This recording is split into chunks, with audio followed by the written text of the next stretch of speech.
Mountain Point, hear the roar, we're coming through. Maroon and gold, you know what to do. Pride so strong, it's got that lion's bite. Say it loud. Mountain Point, ignite, ignite. We've got the groove, the moves, the funky beats. Driven by the drum, it's in the street. Step in time, feel the rhythm, join the parade. Together we're unstoppable, never outplayed. Mptv News starts now. Listen up, learn it, live it, love it, never give up. We're Mountain Point, maroon and gold in our soul. Say it loud, say it clear, we've got control. Woo! Hey Mptv, I'm Amani. And we're BSU and we're taking over. First, to kick off our takeover, we had a Spirit Week last week. Here's a look at some of the great outfits from last week.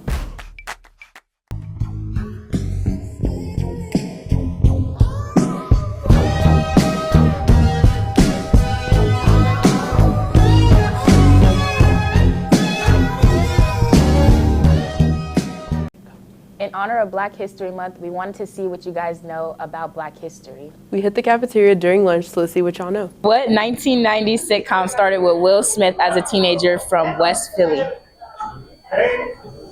Fresh Prince of Bel-Air. Hey. How many times did Kobe Bryant win the NBA championship? 3, 5, or 7?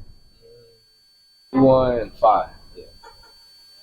Who is known as the Queen of Soul? Aretha Franklin. Good job! What Black athlete broke baseball's color barrier in 1947? I'm not mistaken, Jackie Robinson.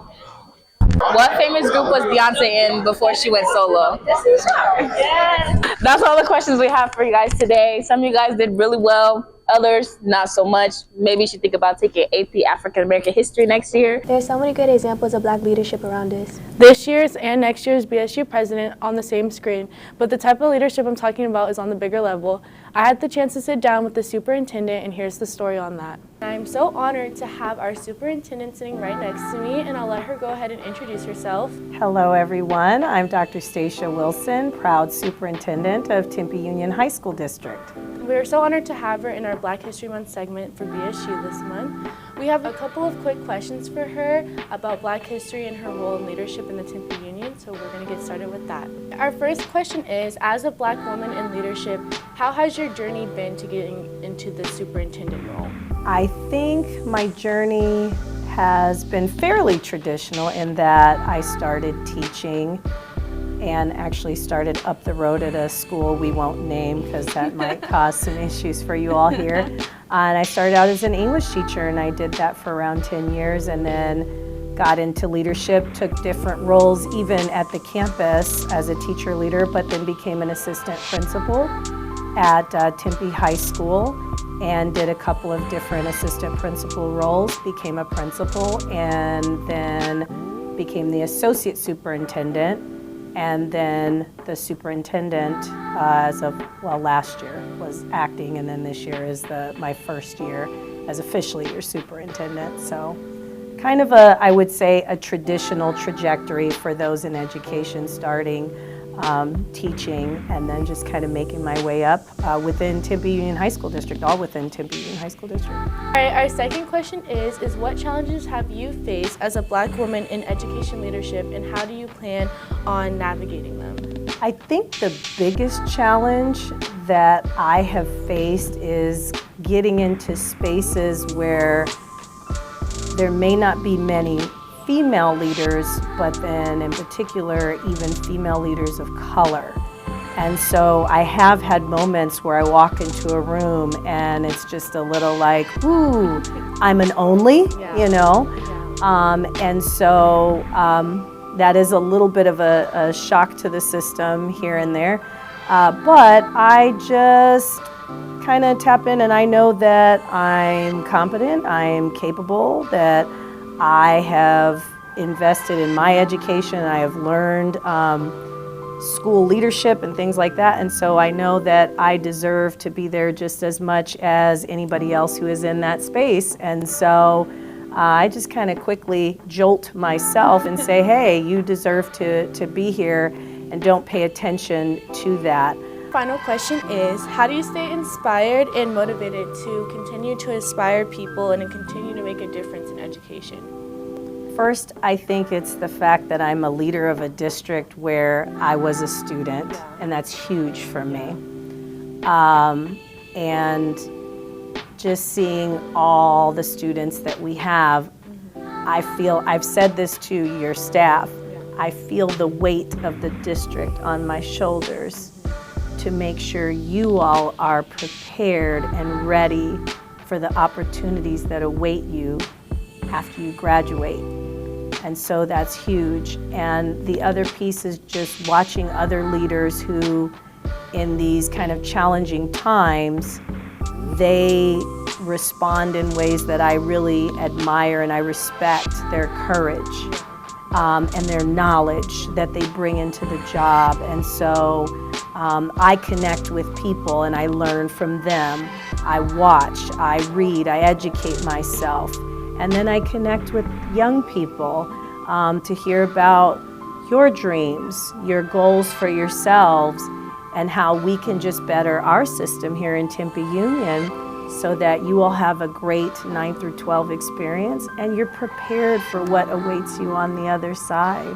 Thank you so much. Do you have anything else to add or to say to anyone before we close out?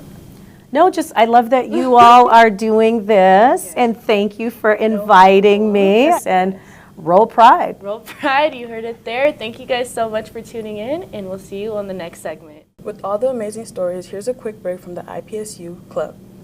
Hey guys, hate to break in, news of the day. The American Studies room, which has now become my room, Mr. Moses, right next to the library. The Indigenous Person Student Union will be hosting our Dreamcatcher Assembly time. This is our president, William. You want to tell him what we're going to be doing? We're going to be making dream catchers with a teacher. And what dream catchers are, they actually date back and were initially created by the Ojibwa tribe out of the Great Lakes region. But starting in the 60s and the 70s have become more kind of cross-cultural and accepted not only through pan-Indianism but throughout America as symbolic of, well, as the name mentions, dream catchers, but initially used as an item by the Ojibwa to protect their newly born members of their tribe. We are going to have not only entertainment, the band Dreamcatcher, the Korean pop band, they'll be there to perform, right? No.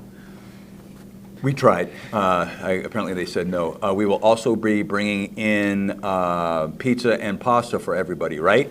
We're too broke. Apparently we're not going to be doing that either. We will have snacks though. We're going to have chips, popcorn, drinks, what have you. And so we invite everybody to come out after school on Wednesday. Wednesday, right? Yeah. We'd love to see you guys there and spread a little community in these wonderful times we have here at Mountain Point High School.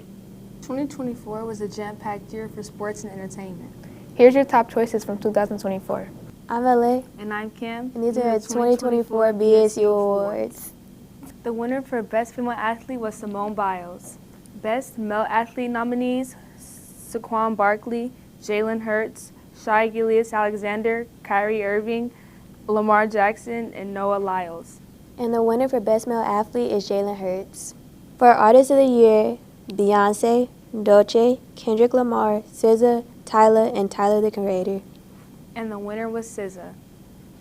Song of the Year nominees, 16 Carriages by Beyonce, Denial is a River by Dolce, Like Him by Tyler the Creator featuring Lola Young, Luther by Kendrick Lamar featuring SZA, Sticky by Tyler the Creator, or What You Know About Me by Glorilla featuring Sexy Red. And the winner was Luther by Kendrick and SZA. For Album of the Year 2024, Chromacopia, Cowboy Carter, GNX, Megan X 2, Pink's Friday, and Tyler. And the winner was Chromacopia by Tyler the Creator. Best Black Movie of 2024 nominees, Bad Boys, Ride or Die, Bob Marley, One Love, The Book of Clarence, The Deliverance, Shirley, and The 688. And the winner is Bad Boys, Ride or Die. We all know that Mountain Point's already an A+ school, but here's the hardcore proof on how we're A+. Good morning, Pride. Hey, it's Miss Banks. I'm just saying congratulations on our A+ achievement. That really took the hard work of all the students and staff on our campus, as well as your families. We're excited about this designation. It's good for the next 4 years. So again, congratulations and roll Pride. We'll be having an assembly for our A+ status here in the next few weeks, maybe once we return from spring break. And we'll go from there. But congratulations again. So proud to be your principal. Roll Pride. Black-owned businesses are the heart of our community. We checked out George's Chicken and Shrimp, and here's how it went. Give me the jam. I'm so hungry. I'm so hungry. I need food. I'm so hungry. I'm so hungry. What it do? I'm hungry. I'm really hungry. I'm hungry. I need something in my stomach. Give me the jam. I'm so hungry. I love doing this. Providing service, meeting different people. We just love it to cook. What would you say, have you had any struggles or any challenges with this being a Black-owned business? Nah. I think the Black-owned business thing is more of a mental thing. I think in business you want to have emotional, you want a diverse crowd pretty much. Of course, you know it's good to have your people support you, yeah, but it's for everybody. And do you have any advice for any business owners out there? Yeah, if you go into business, do something that you love, not just be doing something. Just know what you put in is what you're going to get out.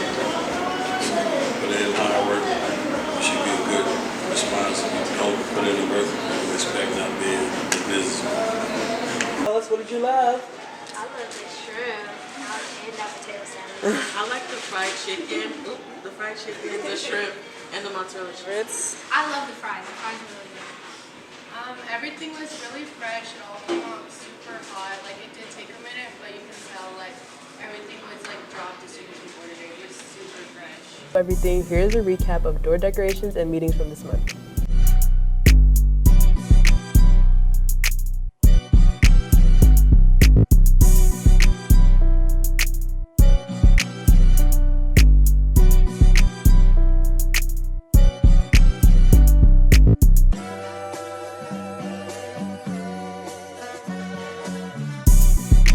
That's all for our takeover. We hope to see you tomorrow at our Black Boot Camp.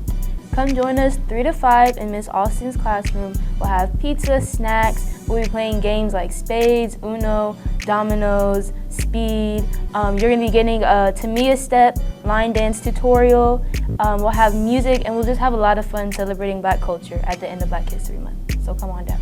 That's all we have for you this week. We can't wait to see you next week, and roll!